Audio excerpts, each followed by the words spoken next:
وطبيب أمراض قلوبنا وروح أرواحنا وقرة أعيننا ومرشدنا ومولانا محمد عبده ورسوله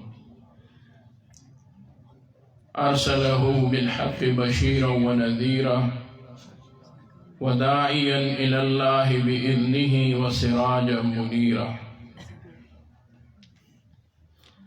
الذي كان وجهه يتلألأ كالقمر ليلة البدر لا نبي بعده ولا رسول بعده وهو خاتم النبيين صلى الله تعالى عليه وعلى آله وأصحابه وأتباعه وأزواجه وذرياته أجمعين برحمتك يا أرحم الراحمين. أما بعد فأعوذ بالله من الشيطان الرجيم. بسم الله الرحمن الرحيم. يا أيها الذين آمنوا اتقوا الله وابتغوا إليه الوسيلة صدق الله مولانا العظيم. وقال رسول الله صلى الله عليه وسلم أدبني ربي فأحسن تأديبي. وقال رسول الله صلى الله عليه وسلم إنما بعثت لأتمم مكارم الأخلاق أو كما قال عليه الصلاة والسلام.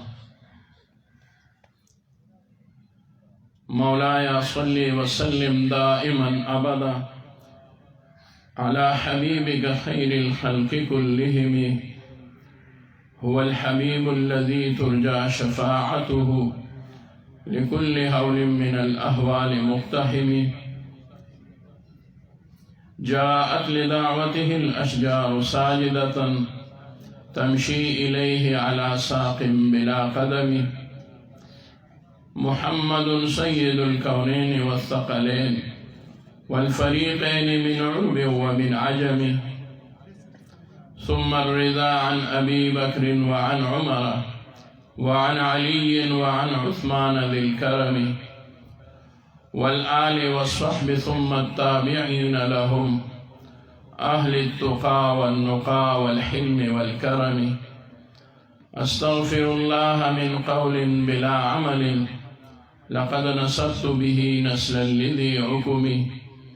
يا رب صل وسلم دائما أبدا على حبيبك خير الخلق كلهم.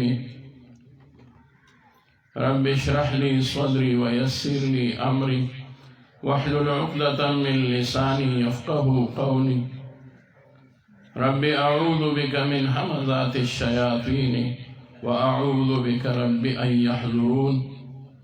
سبحان ربك رب العزة عما يصفون وسلام على المرسلين والحمد لله رب العالمين. اللهم صل وسلم على سيدنا ونبينا وشفيعنا معلم الأمة صلى الله عليه وعلى آله وأصحابه وبارك وسلم. اللهم صل وسلم على سيدنا ونبينا وشفيعنا مرشد الأمة صلى الله عليه وعلى آله وأصحابه وبارك وسلم. اللهم صل وسلم على سيدنا ونبينا وشفيعنا صاحب الحكمة صلى الله عليه وعلى آله وأصحابه وبارك وسلم. اللهم صل وسلم على سيدنا ونبينا وشفيعنا صاحب لواء الحمد وصاحب الحوض المورود وصاحب الرداء وصاحب العمامة وصاحب البيان وفصيح اللسان صلى الله عليه وعلى آله وأصحابه وبارك وسلم. طول أحباب وأريدون كدرود شريف وائرون اللهم صل على سيدنا محمد وعلى آل سيدنا محمد صلاة دائمة مقبولة تؤدي بها عنا حقه العظيم.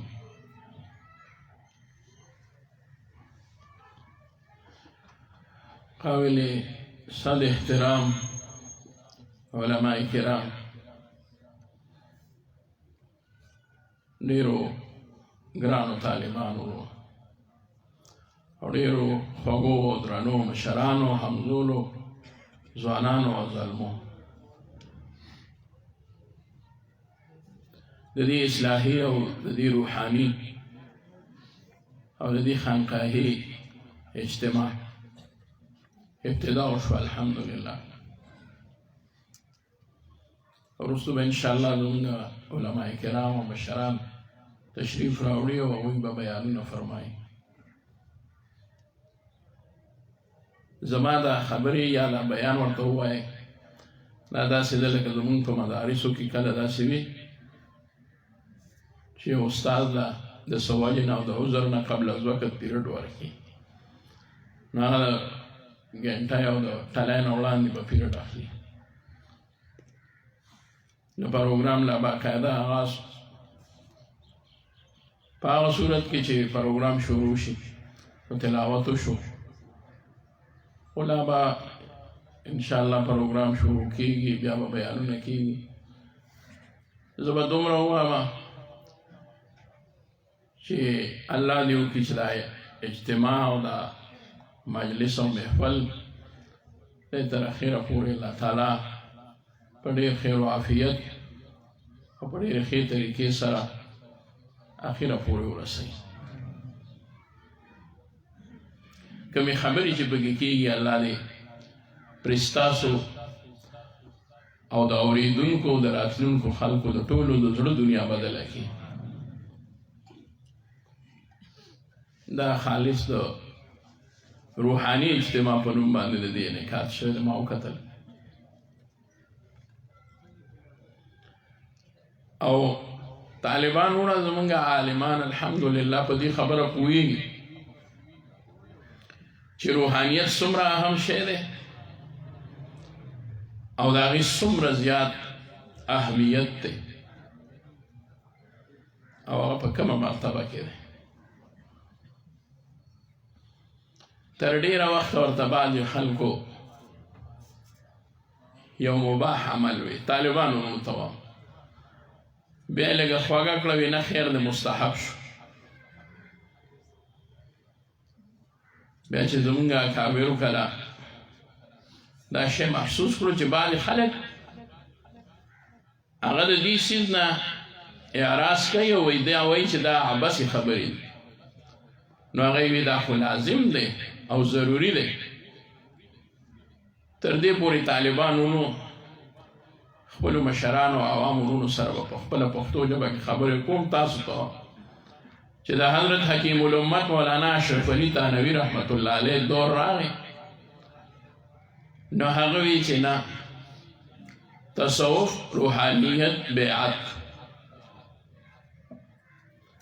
او د چا پیر او د چا مرشد په لاس کې ښودل او د هغه نه اصلاح کول دا فرض او واجب دی. بعضې خلکو پې اور واغسته چې دا څنګه فرض واجب دی، د قرآن او د حدیث نص نشته ته فرض واجب کې. نو حضرت تانوي رحمت الله علیه ورته دا جواب ورکړو طالبانو چې تزکیه د نفس ده او صفایي د نفس دا په کومه مرتبه کې ده. نو هر څوک دا مانی چې دا لازم ده واجب ده. الله انسان پیدا د څه لپاره کړو، هغه کار دی واجب او لازم نه، نو بل کوم یو داسې کار دی چې هغه واجب او لازم وي. الله رب العزت طالبانو په معنی نافیه سره په قرآن مجید کې وفرمایه وما خلقت الجن والانس الا ليعبدون. معنی نه پیدا کړي الله فرمایي جن او انس د بل شي لپاره، بس صرف او صرف د عبادت لپاره پیدا کړي.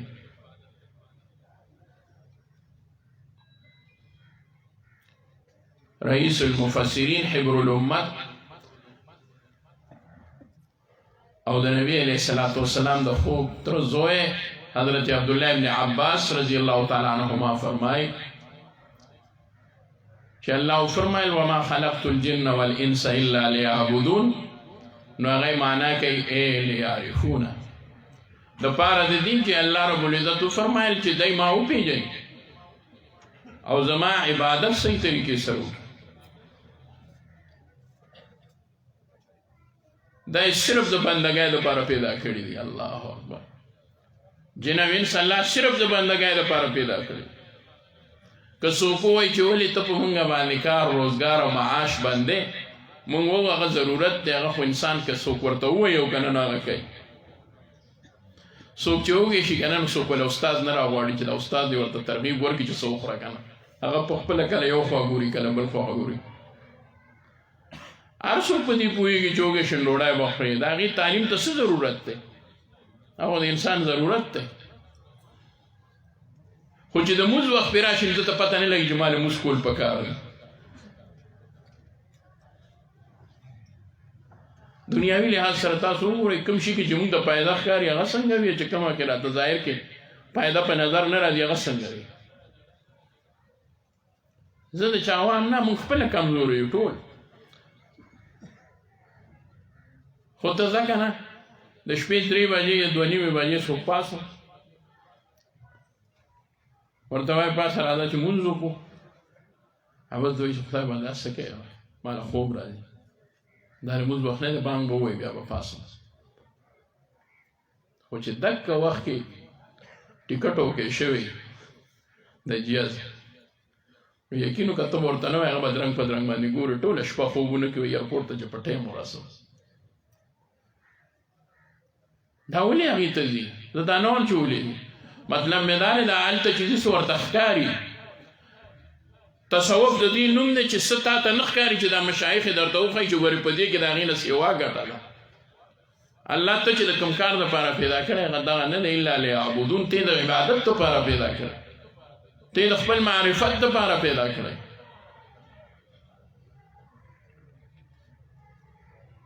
الله انسان د بندګۍ دپاره پیدا کړو او چې دی د الله بندګي ونه کړي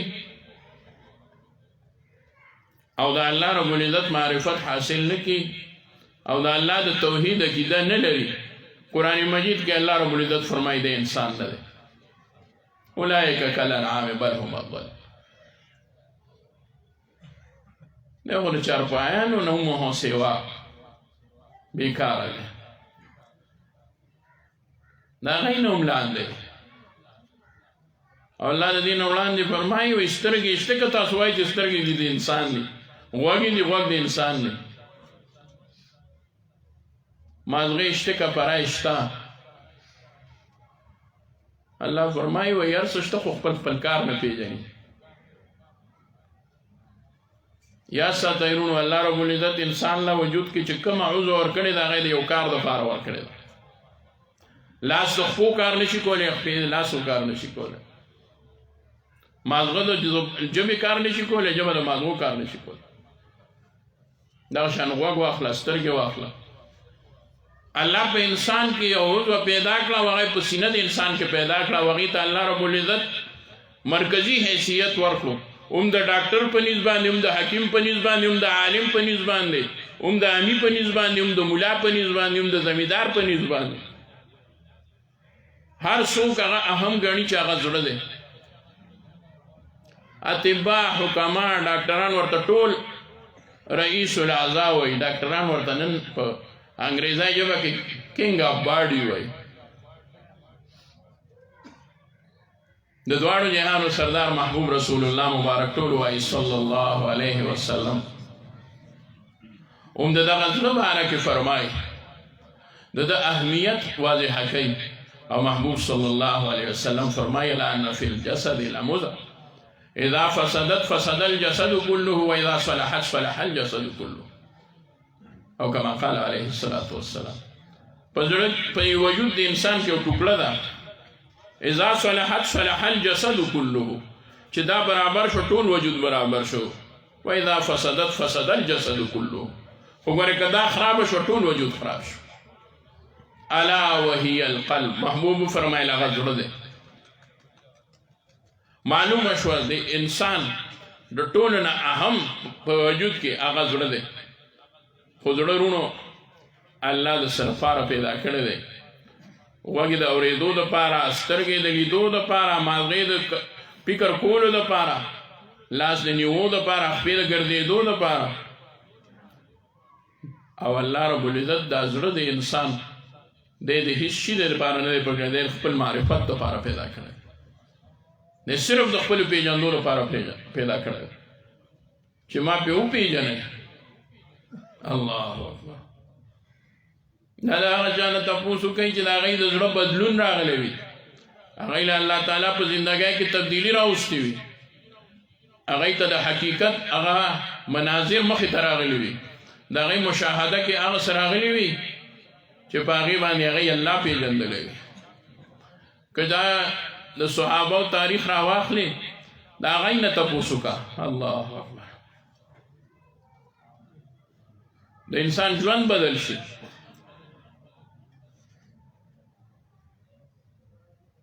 عرب د وړاندې نه څنګه کتابونه لیکلي دي چې هغوی به په یو وړه خبره باندې چې جنګ شروع شي هغه به په سوونو کاله باندې.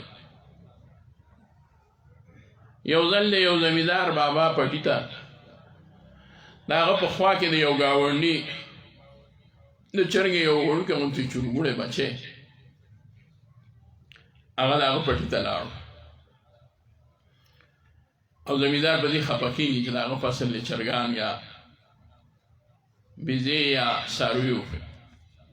نو هغه یو کاڼی راواغسته او هغه یې شړه هغه چرګوړی، هغه چرګوړی پې په سر ولګېده او بس هغه مړ شو په ځای.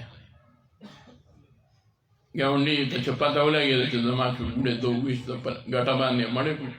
راغې تپوس یې ته وکړو، هغه ورته وي یاره زما پټي ته راغلی او مړو مې نه خو ومې ویشته وي نه دا تا ولې مړ کړی؟ دا خو داسې شو لکه زه دې مړ کړی یم،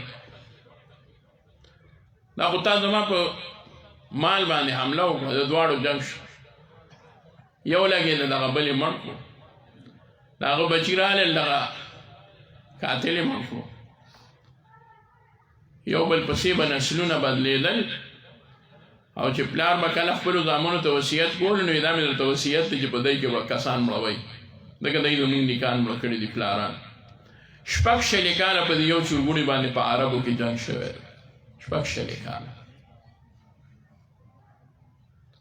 خو چې کله د دواړو جهانو د سردار محبوب رسول الله مبارک صلی الله علیه وسلم د رسالت رڼاګانې خورې شوې او لومبنی په کوم قوم او په کوم امت کې په کومو خوشنصیبو خلکو باندې هغه رڼا پرېوته، هغه د صحابه کرامو جماعت دی. یاد ساتئ صحابه کرام هغه خلک دي که د دنیا ټول علما راپاسي، محدثین، مفسرین، ټول حاجیان، ټول تهجد گزار، ټول تبلیغی حضرات، ټول پیران، ټول موریدان او د دنیا دغه ټول نیکان را جمع شي او د هغوی د اعمالو نه یو مجسم انسان جوړ شي او د هغوی ټولو د ایمان او د ټولو د ذکر و اذکار نه یو مجسم انسان جوړ شي، یا د دې ټولو ایمانونو نه یو غر جوړ شي، د هغه چا د ایمان یوې ذرې ته نه رسي چا چې په خپلو سترګو باندې په حالت د اسلام کې په ویښه کې محبوب سره زیارت شوی دی، ملاقات یې شوی دی، صحبت ورته حاصل شوی دی. دا ولې نه رسي هغې ته؟ خلک به ډېرې مجاهدې وکړي خو د محبوب د یو نظر تبادله نه کېږي، د هغې یو نظر هغه رڼاګانې بیا چېرته ملاویږي. علما دي د اویس کرني رضی الله تعالی عنه ورحمه الله تعالی رحمتا واسعه ډېر مناقب ذکر کومږه. اویس کرني هغه انسان دی چې د محبوب د پیشنګویو سره سره محبوب صلی الله علیه وسلم په خپل ذات باندې دا فرمایلی دي او په خپل ځان دا فرمایلی دي او د لسان نبوت نه دا سرټیفیکیټ جاری شوی دی چې دغه سړي دعا الله تعالی فوراً قبلوي. نبی علیہ الصلوۃ والسلام دې مستجاب الدعوات ګرځولې دی. محبوب فرمایل زما د ملاقات ډیر شوق دی خو ماته نشي را رسېدی زما د ملاقات نه ورته منع کړی شوی شی چې دی نو د خپلې بوډۍ مور خدمت دی محبوب فرمایل چې هغه د هغه خپلې مور نه نه خوځي او ښه ده چې نه خوځي د هغې خدمت کوي محبوب فرمایل د هغه اشتیاق د هغه شوق د زیارت زما هغه به په خپله سینه کې هغه ځان سره پاتې کړي زما زیارت ورته نشي حاصلېدی زه به نه یم هغه به راشي زه به نه یم هغه به راشي تاسو ورپسې ګرځئ عمره تم وهه علي تم وهه چې څوک یې مومئ هغه پسې وګرځئ هغه معلوم کوي محبوب فرمایل په هغه باندې یو مرض و برس مرض و پې سپینکی برګی ورته و مونږه هغه مرض و په وجود باندې هغه ټول وجود نه هغه مرض ختم شو بس په لاس باندې یو سپینه ټاکی داغ پاتې دی بس دغه یې د پېژندو نښه ده ای الله دا ورله الله پاتې ځکه کو چې زما د محبوب پیشنګویی باندې صحابه ورشي او ملاقات ورته نصیب شي وقت رخصت پہ نشانی جو طلب کی تو کہا وقت رخصت پہ نشانی جو طلب کی تو کہا داغ کافی ہے جدائی کا اگر یاد رہے دا خو هغه داغ نه پاتې شو د زړه داغ الله تعالی د هغه په وجود باندې په بل ځای پاتې کړو د محبوب سره څه ناشنا مې نه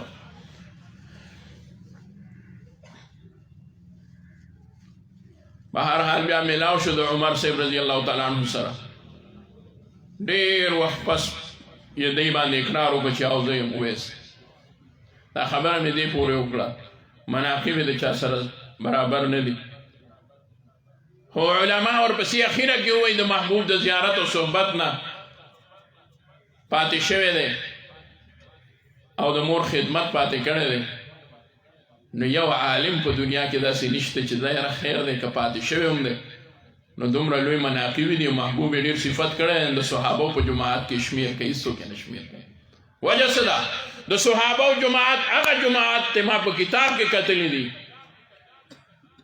چې الله رب العزت کله کائنات پیدا کول نو الله رب العزت په نظر د رحمت باندې د ځمکې ته وکتل او یاد ساتئ دا ځمکه الله تعالی تاسو ماله جواب راکوي د چا د مخه پیدا کړه د محمد رسول الله صلی الله علیه وسلم د مخه پیدا کړه لولاک لما خلقت الافلاک لولاه لما خلقتك یا آدم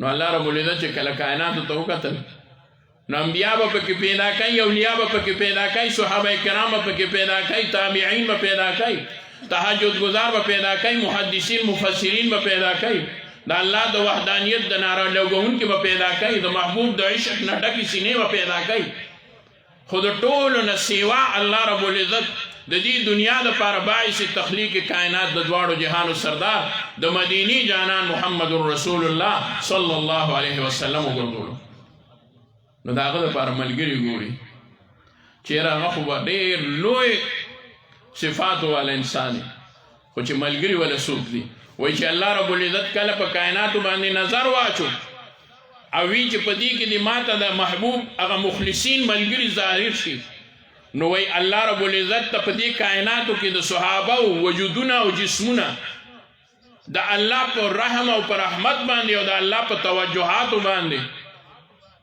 داسې ظاهر شو لکه په توره شپه کې چې په تور آسمان کې ستوري ځلیږي دغه شان په دې ځمکه باندې صرف او صرف صحابه کرام الله ته وځلیدل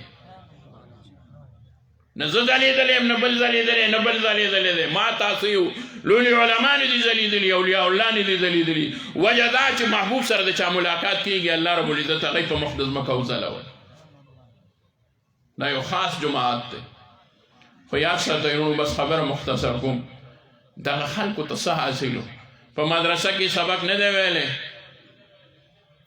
او چرته ورپسې ګرځېدلي نه دي ډېر کم پکې تعلیم یافته و چې لیکل لوستلې کولی شو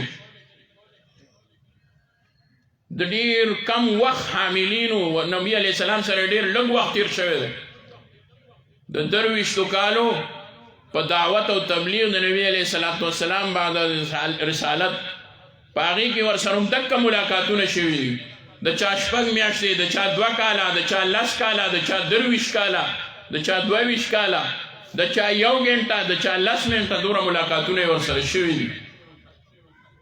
ورونو هغه دا سوچ دا دومره صحیح حاصل کړل، دا د محبوب دغه نظرونو توجه وه، دا د محبوب دغه خپلو صحبتونو اثر و. یہ فیضانی نظر تھا یا کہ مکتب کی کرامت تھی، سکھائے کس نے اسماعیل کو آداب فرزندی.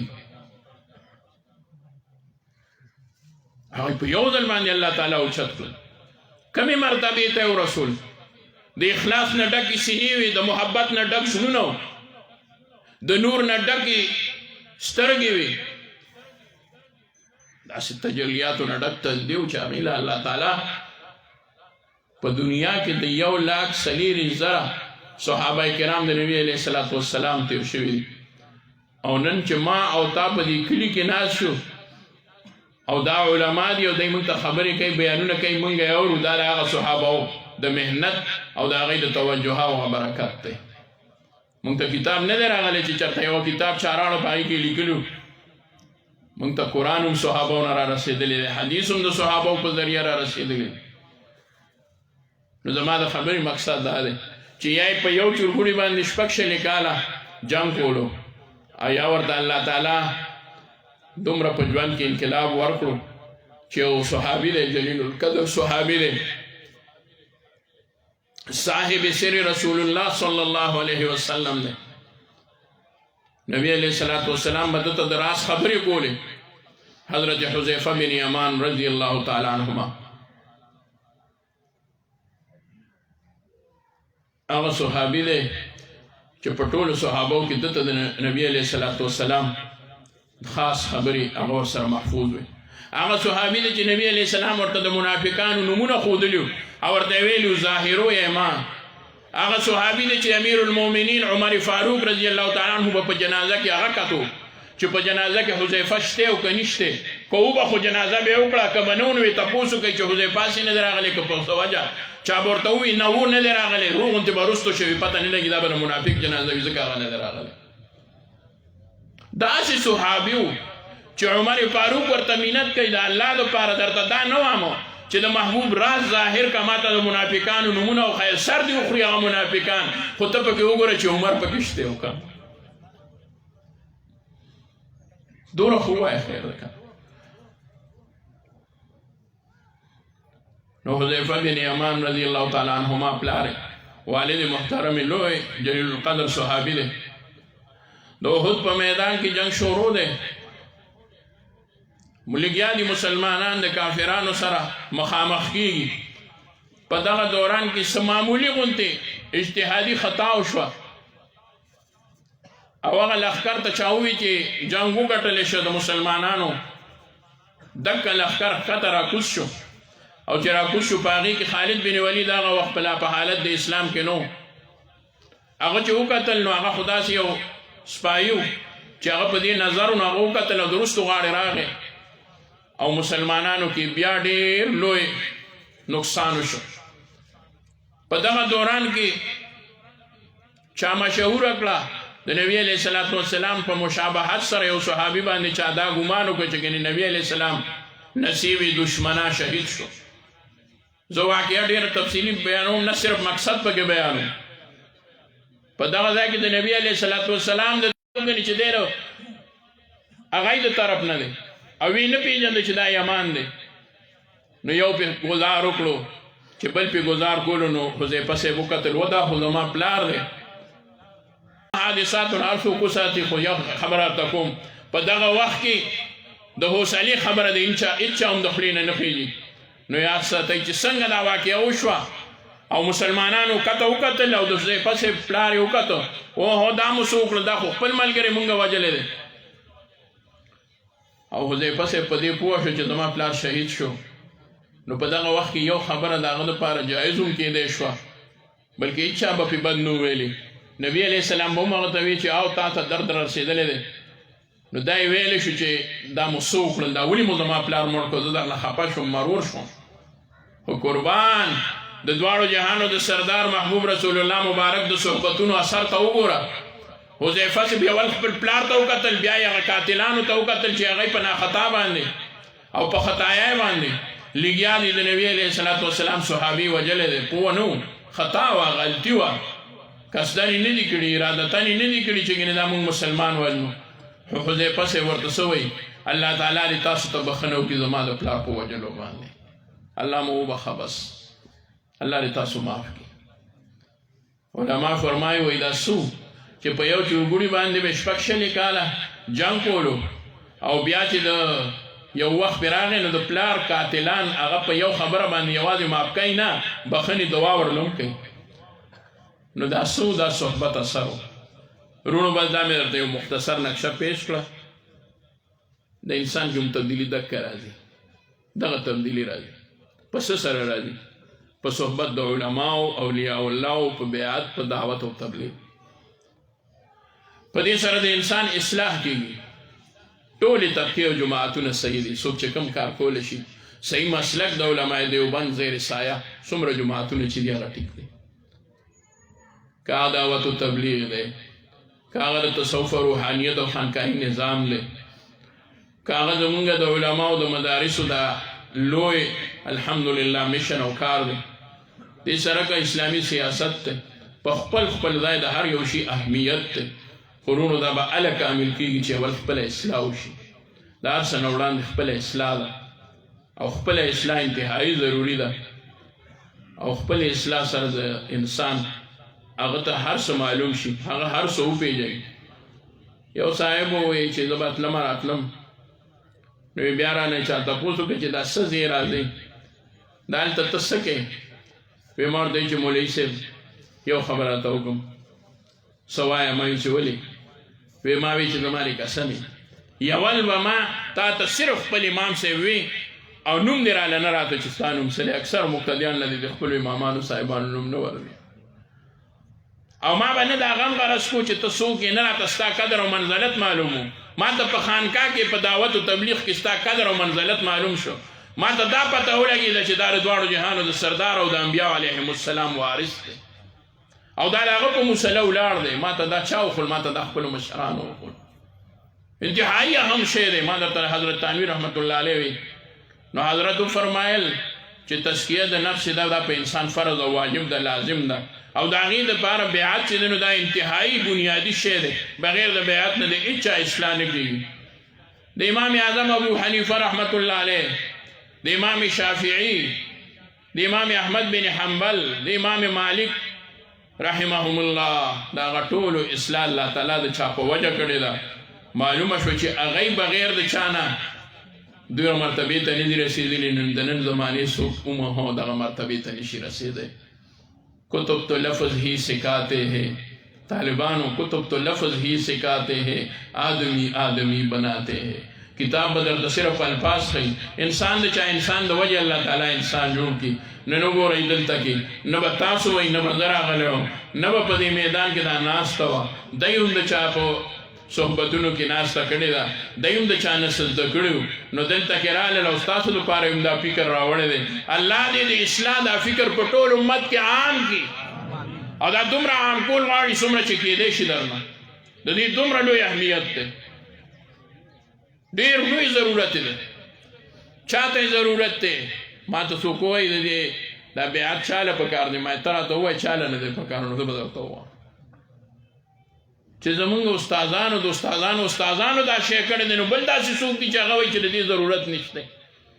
حضرت هزاروي ته رحمت الله علیه ته ضرورت و، حضراتو شیخینو ته ضرورت و، مفتی اعظم حضرت مفتی فرید رحمت الله علیه ته ضرورت و، مفتی شفیع رحمت الله علیه ته ضرورت و،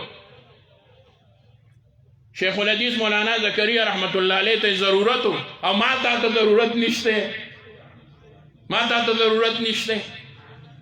دا لا څنګه کېدی شي؟ او یاد ساتئ طالبانو، تاسو را خبره ډېره اورېدلې ده، خو نن یې درته بیا دوهراوم. بغیر د تصوف نه او بغیر د بیعت نه انسان مقام د نسبت ته نه رسي. دا خو هسې خبره ده. علمي ظاهري به ډېر زیات وي. تاسو وکتل الله تعالی د چا نه کار واغسته، د هغې وجه وګورئ، ای به صاحب نسبت وي. مفتی شفیع رحمت الله علیه فرمایي وای زما والد محترم مولانا یاسین رحمت الله علیه دا هغه سنې ولادت او د دارالعلوم دیوبند سنې تاسیس یعنی چې په کوم کال دیوبند جوړ شوی دی په هغه کال باندې مفتی شفیع رحمت الله علیه فرمایي زما والد صاحب وای پیدا شو وای زما والد صاحب او دیوبند همزولي دي وای زما والد صاحب به فرمایل چې ما د دیوبند هغه وخت لیدلی دی چې د دارالعلوم دیوبند د صدر مدرس او د محتمم نه واخلي د ټلی غږونکی او وهونکی هغه نوکر یا چپړاسي یا خادم ورته ووایه هغې کې به یو کس داسې نو چې هغه به د نسبت د صاحب نسبت نه و د چا نه به نسبت نه اغوستی او بیا حضرت ډېره عجیبه خبره دا کوي وایي زما والد صاحب وایي چې ما د دیوبند په یو درستخان باندې په یو وخت کې 20 او 50 اولیاء الله لیدلي دي چې هغه ډوډۍ خوړلې ده ما سره خو ډېر لوی فکر دی زه کشر یم د خپلو مشرانو په خدمت کې عرض کوم چې ډېر لوی پرپیتن دور را روان دی لګیا دي یو قسمه فرقې راوتي دي او هغوی خلک د دې سیند نه بدزنه کوي وایي څه دلیل کې یاره په دې پنجاب کې یو ځای و هغې کې یو ګمبد و د هغې لاندې خلک راجمع و ډولکی و او دا یې کول نو تاسو دې ته تصوف وایئ چا ورته تصوف ویلی دی دې ته چا تصوف ویلی هغه خو هغوی د ګېډې دپاره یو شی شروع کړی ته راشه وګوره که نه دلته کې وګوره تصوف دې ته ویلی شي فقیري دې ته ویلی شي تو اے بیمار درد دل مسیحا راچ می جوئی تو اے بیمار درد دل مسیحا راچ می جوئی طبیبی محربا ایجا دوا ایجا شفا ایجا تو زمانہ تپوس کے چې د زړه علاج به مې کوم ځای کښې وشي تو اے بیمار درد دل د زړه ناروغه ته زمانه دا تپوس کې چې زما علاج به کوم ځای کښې وشي زه درته وایم خانقاه ته راشه طبیبي محربا ایجا طبیب هم دلته کې شته دوا ایجا دوایي ورسره هم شته شفا ایجا الله ول لاسو کې شفا هم ایښې ده نو چې ټوله ورځ ډاکټر پسې ګرځې د جسماني بیمارو د علاج دپاره نو چېرته خو راشه که نه د روحاني بیمارو د علاج دپاره هم د حکیمانو سره راشه او داسې مفت دوکانونه دي داسې مفت دوکانونه دي چې داسې مفت دوکانونه به چا لیدلي نه وي هم به درله دوایي درکړي هم به در باندې ډوډۍ چای وخورئ اوس کوي مزې مزې دي هر څه برابر دي هیڅ غم نشته چې غواړئ چې د دنیا د بېغمه شو نوم دی دکه خانقاهونو ته راشي ما ته کور کې ووې د زنانو مجلس نه وي دا سوال جواب راغی یوې زنانه وې راته وې کور یې راته وې وې زموږ نارینه وی یو زمیندار بابا دی چې هر څه کوم خو د هغه خواله هغه وخت کې نه ځم هغه څه وخت چې په زړه ګوته ږدي بیمار ته یې چې ولې نه دی وی دا چې چا له په زړه ګوته کېږدي دنیا د کار نه وځي ما یاره خبره مې ورله ډېره خوښه شوه واقعي مولانا یعقوب نانوتي رحمت الله علیه ته چا وې مولانا یعقوب نانوتي رحمت الله علیه ته یو پلار والا راغی زما زیه تا خراب کو تا هغه د لاس کار نه وباسه هغه اوس کار نه کوي صرف تا سره ناست دی الله حضرت نانوتي رحمت الله علیه مجذوب الطبع مادرزاد ولیو هغه ورته څه جواب ورکړو وی اچھا کیا کہ اس کو بگاڑا خمیں اوپر چې خراب نہیں دنیا نے کار نہ وباسه اچھا کیا اور ہمیں بگاڑنے کے علاوہ آتا کیا ہے موږ له د دې روانولو نه راځي نو څه خو دغه به ترې جوړېږي نه دا طالبان وینئ دا خپل ښکلي دی خو هم چا روان کړل دلته یې راوستل ګنې که چېرته تاسو سره نو ستاسو نه اوس ګارېدل نو وګورئ چې اوس درله ښه دي او که هغه وخت به درله ښه چې پټي کې درله کار کولو نو صرف طالب یې کار کولو که دکان کې د پیسوکیداري کوله چې دلته ناسته زه کور ته ځم صرف دکه کار به یې درله کولو اوس وګوره که نه نن دغه زموږ حاجي صاحب چې ولاړ دی د دې بچي په وجه باندې دا ټول خلک د هغه قدر کوي د صدیق صاحب په وجه نو خو دغه وجه ده که نه چېرته راغلی او چېرته تللی نو مولانا یعقوب صاحب ورته ووایي همې تو بھی کسی نے بگاڑا ہے مونږ خو هم چاروان کړو نو بس دکه یې رانه جوړ کړل نو خلق به هر څه هر څه وایي جانانه مه د چا مننه به منم او آخر دعوانا ان الحمد لله رب العالمین. السلام علیکم ورحمة الله وبرکاته.